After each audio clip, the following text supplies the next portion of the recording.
Space. The final frontier.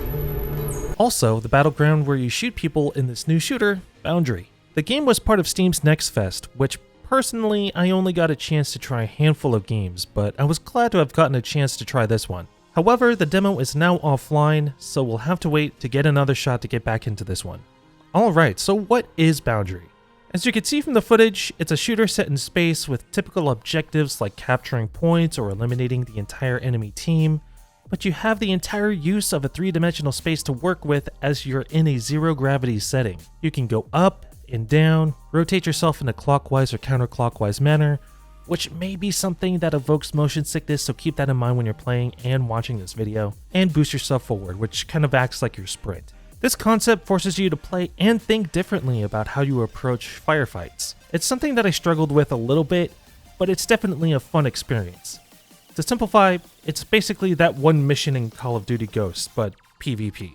First, I just wanted to mention the main menu and the way it looks. It definitely gives off the vibe of a game set in space, not sci-fi or anything like that, but like you're ready to go on a mission to the International Space Station or something. Sure, it's very bright, but it's a nice break from a lot of the darker menus I've seen like Call of Duty, World War III, Battlefield, etc. It definitely gives off its own vibe, which helps set it apart from other shooters. It's a small thing, but I think it's pretty neat. Diving further into the menus, you can customize your loadouts for your games, like most shooters, so this isn't anything new. You'll feel right at home if you're familiar with most modern-day arcade shooters. At the moment, you'll have 3 characters you can play as, each specializing in a certain playstyle. I mostly played as Sergeyev, which I believe is the game's assault character class. You'll be able to switch out guns and sights like any other shooter, and as you'd expect, more weapons are locked behind progression, which I personally think is fine. It gives you something to work towards when playing. In the grand scheme of things, loadouts aren't anything new, but it's nice to see it's there for those of us that enjoy that kind of thing. Now, let's go ahead and get into some of the gameplay. Like I mentioned before, you'll have the entire 3D space to work with as you get into firefights. As someone who is used to moving on a 2D plane in a 3D space with some verticality here and there, the game forces you to think in a completely 3-dimensional way. I've gotten into engagements where the enemy was upside down and letting themselves float with their momentum. It's absolutely daunting at times, but it's nice to play something different like this. Things get a little weird for me when it comes to the actual engagements themselves because it seems like the TTK is pretty quick, but sometimes it takes a while.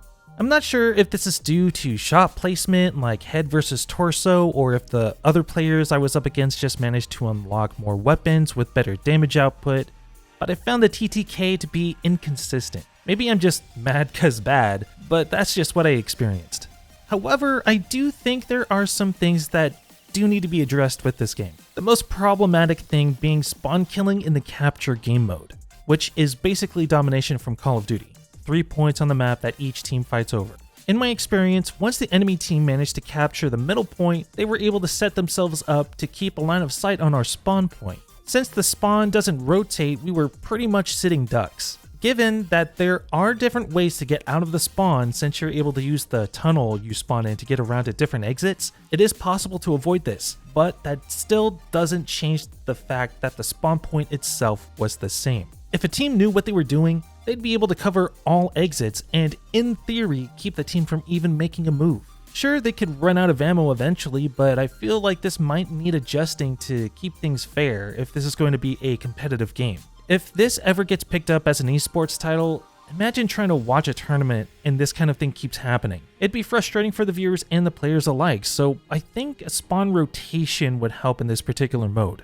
The other game mode, Purge, is kind of like a single point capture mode, but you only have 1 life each. You're able to revive down teammates, which adds a thin layer of strategy and a big one of risk-reward. Since a lot of the time you'll get down into a position that leaves you vulnerable, if someone were thinking about reviving you, they'd also have to think about where you got shot from and how they could take advantage of the 3D space to stay in cover from the enemy fire and revive you. This mode I had the most fun with, since you're constantly on edge, looking literally all around you to make sure you can find the enemy team before they find you. If this game ever gets picked up by esports, Purge would be the game mode to play.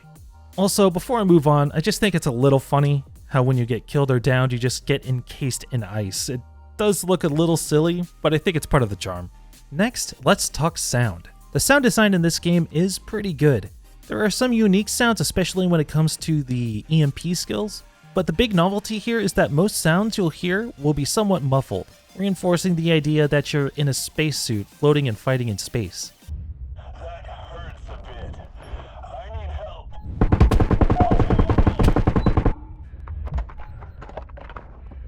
Grenade out! I need